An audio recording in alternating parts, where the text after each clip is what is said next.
Amis des testeurs de composants chinois, bonsoir. Ce soir, une petite vidéo très rapide pour vous montrer un petit bug qu'un internaute qui m'a contacté aujourd'hui a trouvé sur un des testeurs que je vous ai présenté.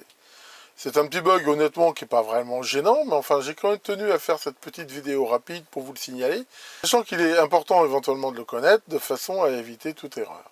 Alors voyons cela.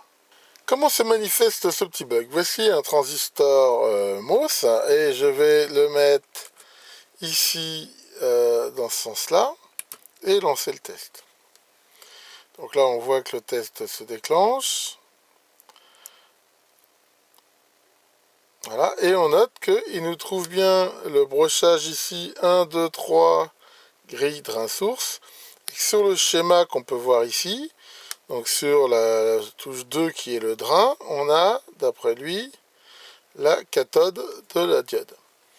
Or, si on branche le même transistor à l'envers, et qu'on lance le test, voilà, là on trouve qu'il nous trouve toujours 1, 2, 3 SDG, ce qui est tout à fait correct, mais si on regarde bien, maintenant sur le drain, eh ben, on a l'anode de la diode. Donc ici il y a bien un petit bug dans le sens de la diode qu'il y a entre le drain et la source.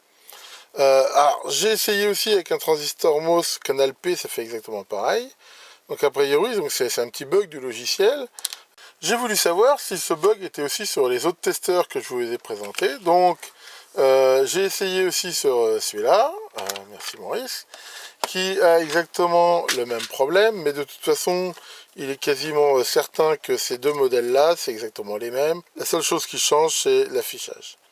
J'ai fait aussi le test sur ce modèle que je vous ai présenté dernièrement, donc lui n'a pas le problème, et sur celui-ci qui ne l'a pas non plus. Donc voilà ce petit bug, bon, on voit que c'est pas bien méchant. De toute façon, le doute n'est pas vraiment permis dans le sens où sur un canal N ou un canal P, le sens de la diode est toujours le même. Si ce n'était pas le cas, le transistor ne pourrait pas fonctionner. Donc ici, je veux dire, c'est quand même pas quelque chose de très très gênant. Je reconnais que j'ai testé énormément de MOSFET avec cet appareil et j'ai jamais fait gaffe à ça. Comme quoi, des fois, on n'est pas toujours très attentif finalement à ce qu'on voit. Voilà pour ce soir et amusez-vous bien avec les fantômes d'Halloween.